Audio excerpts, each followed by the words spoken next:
She hadn't spoken a single word in 5 years. Not because she couldn't, because she chose not to. Emma was 14 years old, and silence had become her identity, her protection, her punishment. But to understand why, you need to go back to when she was 12, back to the day everything changed. Emma had always been loud, the kind of kid who filled every room with energy, laughter, questions that never stopped. Her grandmother used to call her little songbird, always singing, always talking, always alive. They were close, Emma and her grandmother, best friends in the way that sometimes skips a generation.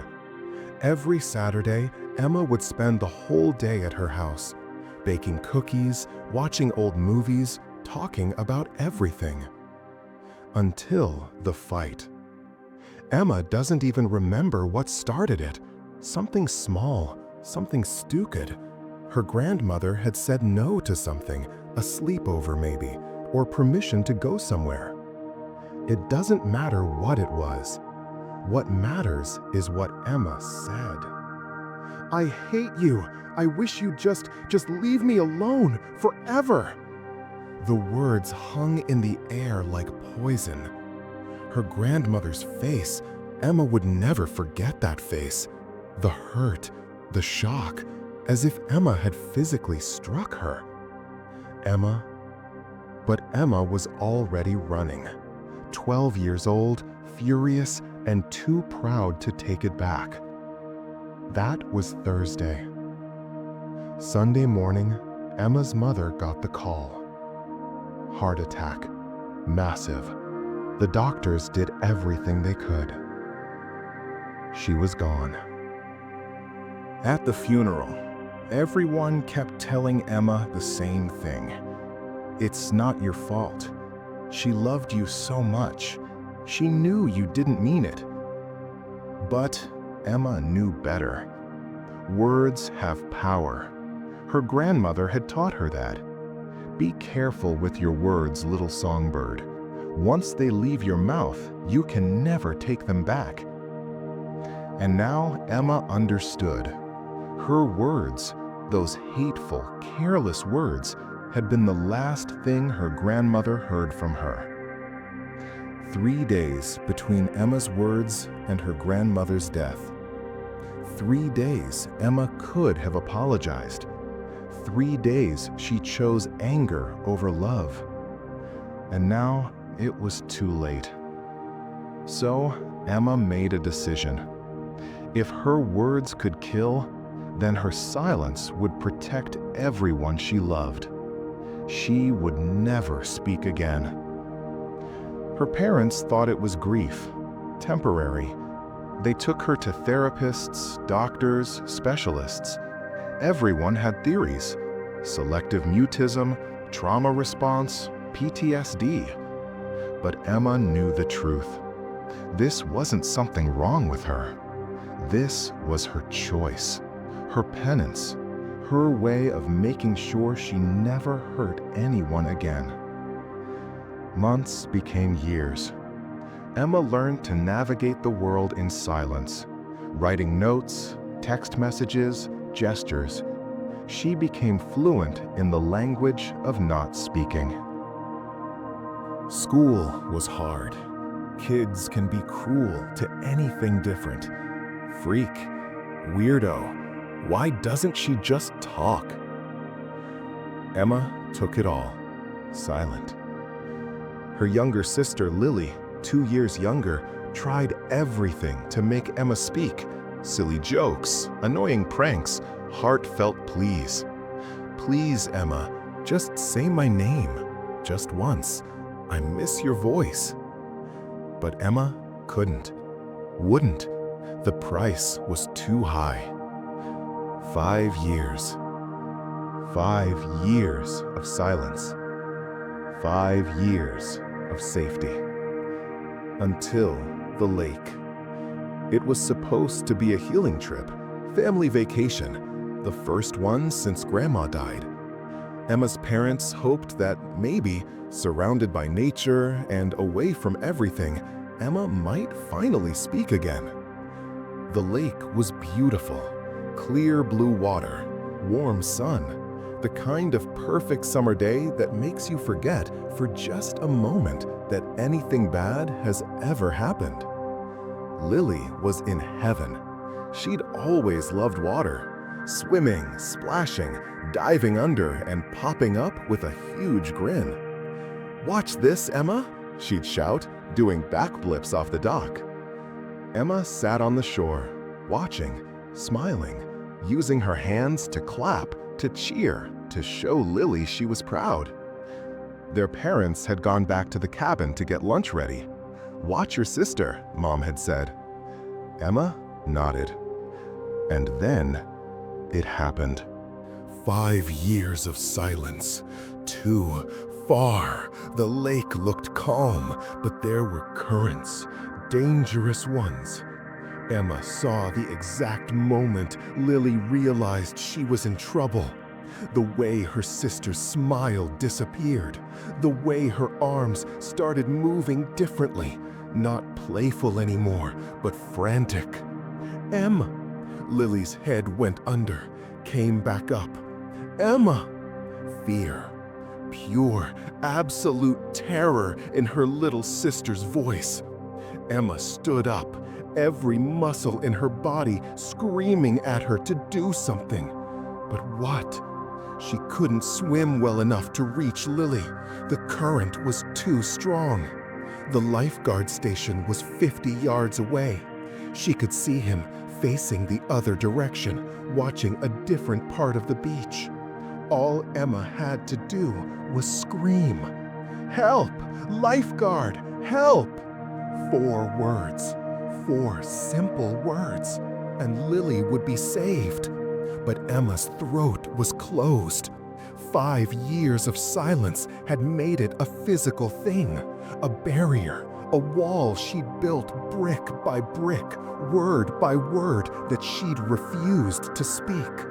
Lily's head went under again, stayed under longer this time, came up gasping, "Emma, please!" And in that moment, Emma understood something. Her silence wasn't protecting anyone. It was killing them. She'd stayed silent to punish herself for her grandmother's death. But if she stayed silent now, Lily would die, and it would be Emma's fault again. Emma's whole body was shaking. 5 years of silence, 5 years of safety, 5 years of not hurting anyone. All of it would end the moment she opened her mouth. But Lily was drowning. Lily, who'd never said a cruel word to anyone, who tried every single day to make Emma smile, who loved her sister even when Emma gave her nothing but silence in return. Lily, who didn't deserve to die because Emma was too afraid to speak. Emma opened her mouth. Nothing came out. She tried again. Her throat burned. Her heart pounded. Every part of her screamed, "No, don't do it. Stay safe. Stay silent." Lily's head went under, didn't come back up. And Emma screamed, "Help! Lifeguard! Help! She's drowning!" The lifeguard spun around, saw Lily, dove in immediately. Emma collapsed onto the sand, sobbing. Not silent sobs, loud, gasping, breaking apart sobs. She had spoken. After 5 years, she had spoken. The lifeguard pulled Lily out. She was coughing, crying, but alive. Alive. Emma ran to her, fell to her knees beside her. "Lily, Lily, I'm so sorry. I'm so sorry." Words pouring out now, 5 years of them, trapped, desperate to be heard. "I love you. I love you. I'm so sorry I stopped talking. I'm so sorry. Lily grabbed Emma's hand, squeezed it, and through her coughing and tears, she smiled. I heard you. You spoke. I spoke, Emma whispered. I spoke. That night, after Lily was checked by paramedics and declared fine, after Emma's parents held her while she finally explained everything, after the storm of emotions had passed, Emma's mother gave her something. Your grandmother left this for you. She made me promise to give it to you when you were ready. I think today you became ready. A letter in Grandma's handwriting. Emma's hands shook as she opened it. My darling Emma, if you're reading this, I'm gone. And if I know you, and I do, you're blaming yourself for something that was never your fault. I had a heart condition for years. The doctors told me I could go at any time. It wasn't your words that stopped my heart, sweetheart. It was time, life, just my moment. But I need you to know something. Those words you said, I forgave you before you even finished saying them. Because I know your heart. You were hurt, and hurting people sometimes lash out. I did it too. We all do. What I couldn't forgive, what would break my heart even now, is if you let those words silence you forever. Emma, you have the most beautiful voice. Not just the sound of it, but your voice in the world. Your opinions, your laughter, your songs, your stories, the way you see things and share them. Words can hurt, yes, I taught you that.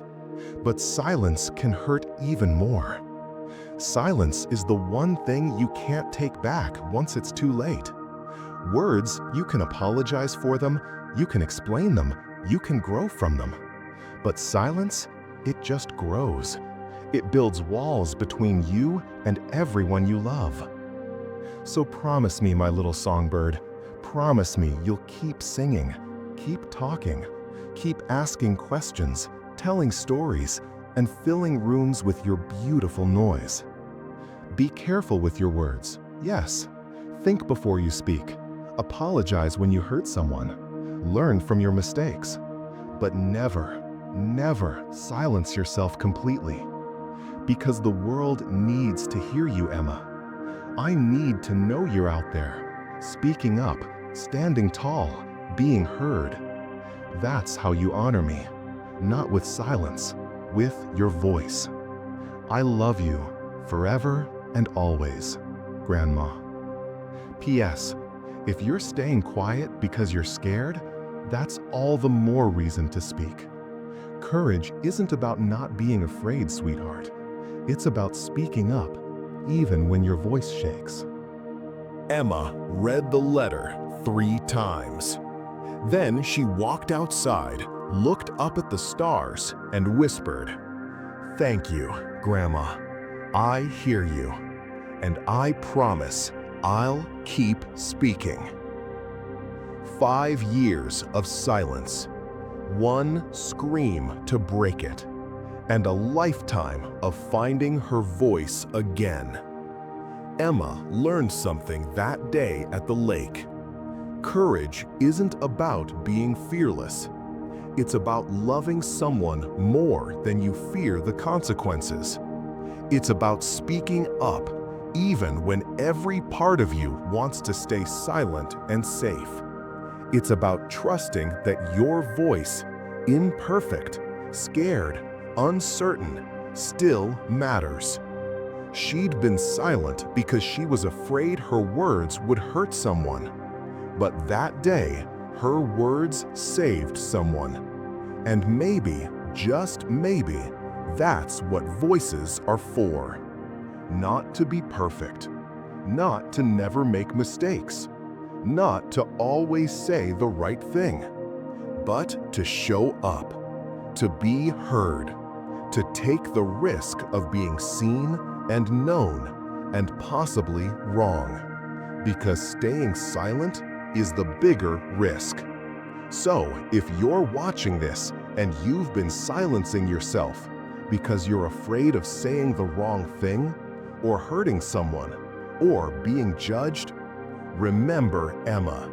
Remember, your voice is a gift, not a weapon. Silence born from fear doesn't protect anyone. It just isolates you. The world needs to hear you. Your stories, your truth, your imperfect, shaking voice. Because sometimes the bravest thing you can do is speak, even when you're terrified. Especially when you're terrified. That's when your voice matters most. If this story touched you, subscribe for more tales about courage and transformation. And in the comments, tell me, what would you say if you knew you'd be forgiven? What truth are you holding back? Because someone out there needs to hear your voice today, even if it shakes, especially if it shakes.